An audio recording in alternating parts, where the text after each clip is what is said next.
It's Literacy Hour with Brionna, giving you honest conversations about the state of literacy. I'm with Amani Weather and Dr. Hernandez on the topic of child literacy and how social media can be an effect in that. I'm here to give like two perspectives as someone who is going into the field, but also someone who has the knowledge and experience within the field. In your eyes, what does literacy mean to you? There's going to be lots of things, not just reading a book or writing a sentence or writing a paper. It's also speaking to others and kind of communicating and sharing with them what you've learned. And it's kind of talking about your experiences. It's talking about your surroundings, your environment, your interactions, the world itself. There's so much literacy could bring to you. And I think understanding literacy and understanding also how to read is understanding your subjects. It's understanding math. It's understanding science. Understanding if you can't read, you can't understand. You won't be able to comprehend, understand everything else. I mean, in a sense, yeah, you can probably comprehend in one sense if you can, but if you cannot read to understand and to learn more, it's going to be something that will hold you back because you can listen and maybe understand and comprehend, right? And you can be able to answer questions, but reading it and finding it out for yourself and making your own research will individualize your learning, of course, and it will enhance that too. But like I said, it could be so much like that communication, that talking to others, relaying what you learn, talking about the environment, talking about the world, talking about what you know as a person. All that's for me, it could be considered literacy also. I agree. I think communication is extremely important, and I think without having if like proficient reading and writing skills, you can't really have proficient communication. That's your first line of communication when you're younger, and you can't really form full sentences that maybe adults or older people can understand. They might ask you to write down some sight words or draw a picture. You can't do that if you don't have proficient literacy. And I think that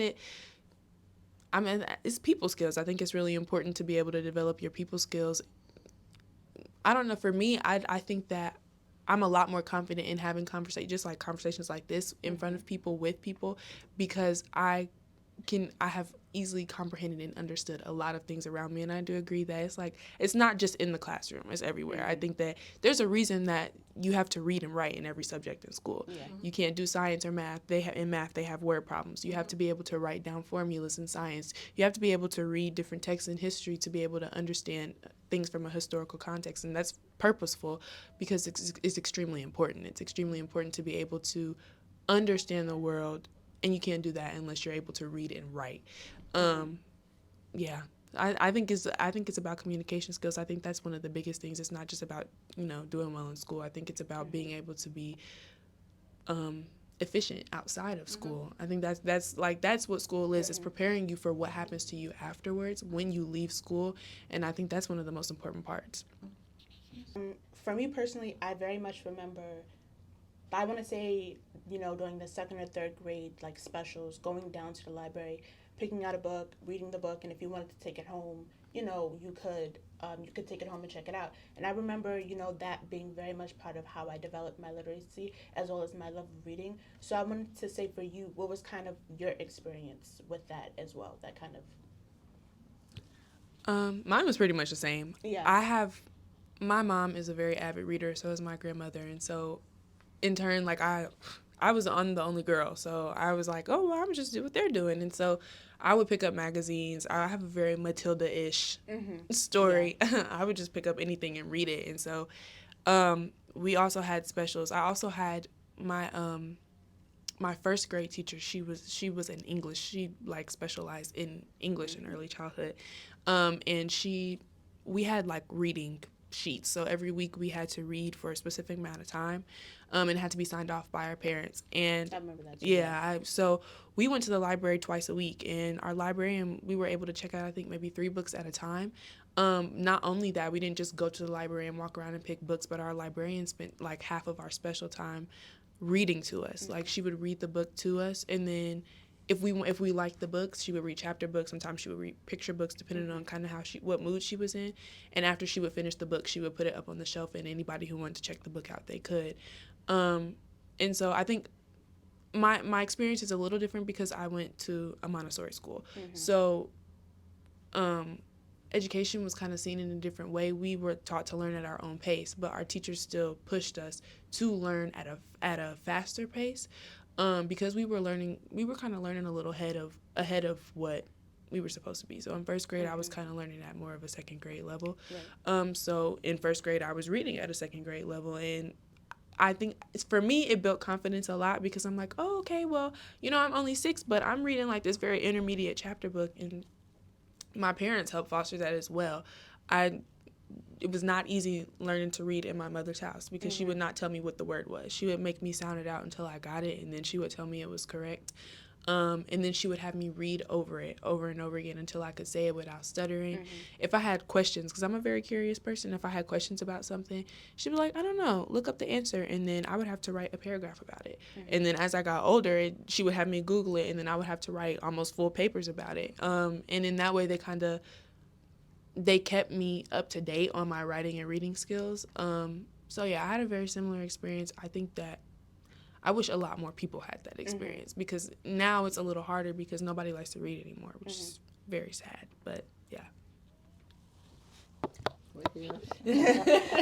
I had the same experience, like both, because of course, way back, yeah.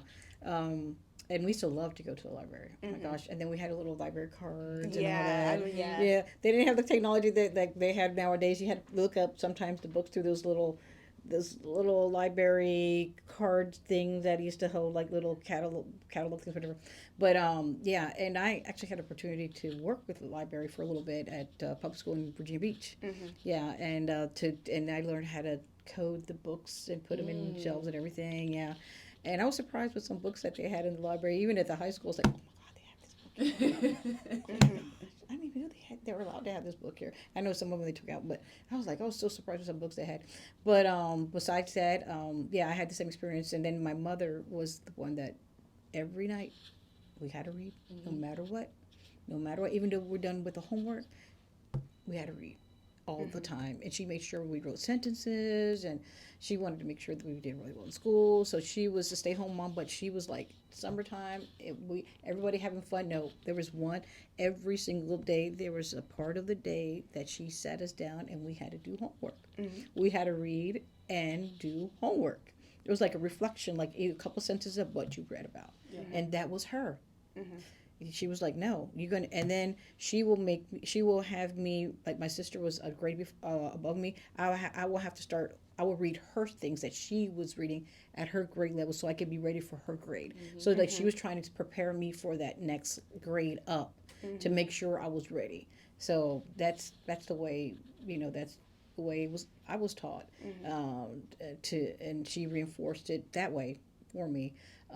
But here, the teacher consistently, like every single day, they read in the classroom, no matter what. There's some kind of reading going on. Either individually, when they have a lot of volunteers come in, they will individualize the reading so the children will pick the books, and they will have that one-on-one with them. And when she does it, she usually does it as a general, like maybe in the morning time, if there's not one, but when volunteers come in, they do it more individually. And I think that's so important because they'll learn how to appreciate reading. And they do love books. We try to limit the technology also. The technology only utilized very, very rare, only maybe for some music and movement things, but that's it, nothing else. That's the only time that the teacher will utilize technology, and most of the time is more like that face-to-face one-on-one and have the activities real life with no technology at all.